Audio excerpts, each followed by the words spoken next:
House ఆధ్వర్యంలో ఏర్పాటు చేసాం. ఈరోజు ఈ పుస్తక ప్రదర్శనని చిల్డ్రన్స్ డే జవహర్లాల్ నెహ్రూ గారు పుట్టినరోజు మనందరికీ కూడా తెలుసు, నవంబర్ 14.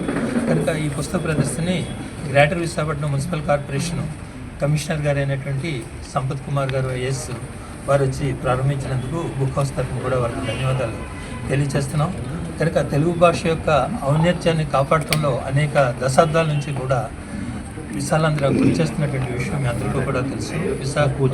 విశాలాంధ్ర దినపత్రిక మొదలుకొని విశాలాంధ్ర పబ్లిక్ హౌస్, అట్లాగే ప్రతి జిల్లాలో కూడా ఏంటంటే బుక్ హౌసెస్ ఉన్నాయి. ఈ విధంగా ఏంటంటే అనే సాహిత్య రంగంలో ముఖ్యమైనటువంటి పాత్రని పోషించడంలో విశాలాంధ్ర విజ్ఞాన సమితి గణనీయమైనటువంటి పాత్రను పోషిస్తుందనేటువంటి మా మున్సిపల్ కమిషనర్ గారు ఈరోజు ఈ కార్యక్రమానికి రావడం చాలా సంతోషం.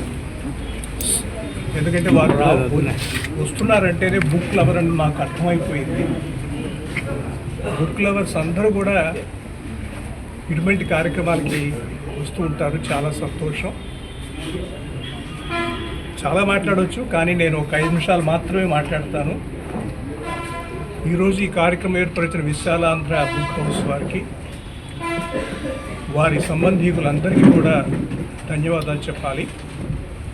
1968 నుంచి మనం ఈ గ్రంథాలయ వారోత్సవాలు జరుపుకుంటున్నాం భారతదేశంలో.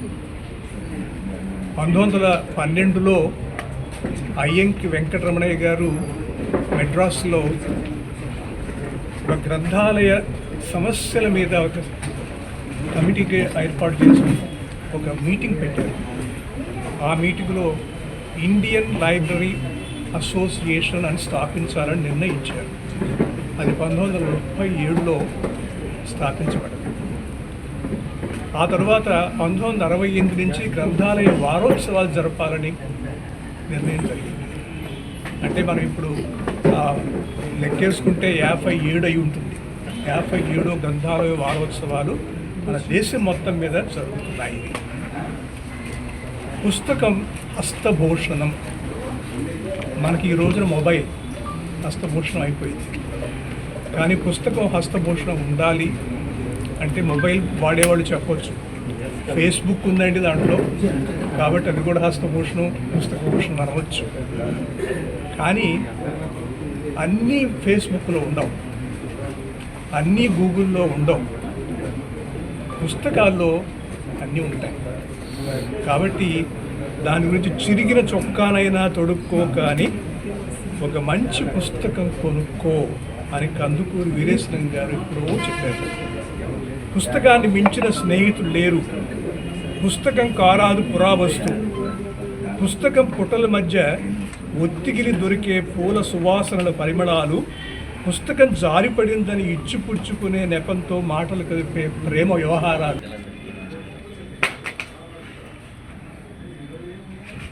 అదేవిధంగా ఇక్కడికి వచ్చినటువంటి పత్రికేయులకు నమస్కారం. మనము పుస్తక పఠనం విషయానికి వస్తే మారుతున్నటువంటి సమాజంలో వీఆర్ ఇన్ డిజిటల్ వరల్డ్ అని చెప్పాలి. బుక్స్ కూడా డిజిటైజ్ అయిపోయాయి. కిండిల్ రీడర్స్ అని వచ్చాయి, మొబైల్లోనే కిండిల్ యాప్స్ వచ్చాయి. ఇతర భాషలకు సంబంధించిన పుస్తకాలు చదివేటప్పుడు వాటి మీద జస్ట్ ఒక చిన్న లాంగ్ ప్రెస్ ఇస్తే పర్టికులర్ పదం యొక్క అర్థాన్ని తెలిపే విధంగా డిక్షనరీస్ కూడా లోడ్ అయ్యి వచ్చాయి. ఏ రూపంలో ఉన్నప్పటికీ కూడా ఇందాక పెద్దలు చెప్పినట్టు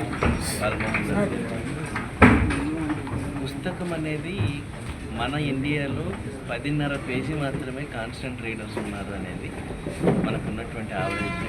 అంటే 10 పేజీలు ఒక మనిషి కూర్చొని చదివేటువంటి అవకాశం పుస్తకాన్ని అయితే కళ్ళు స్ట్రెయిన్ అవ్వవు, పెద్దగా ఇబ్బంది లేనటువంటి పరిస్థితి. అదే డిజిటల్లో మనం చదివినట్లయితే అది 1.5 పేజీకి మించి ఉండదు.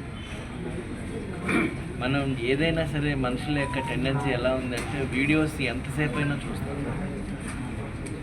వార్తలు కానీ లేకపోతే ఇతర సమాచారాలు కానీ.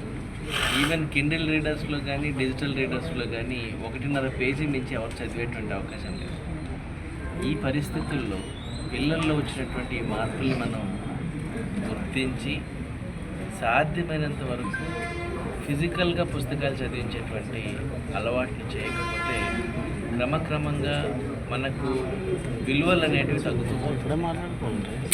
మనం పుస్తకాల విషయానికి వస్తే పెద్ద బాల శిక్ష గురించి మాట్లాడితే ఈరోజు కూడా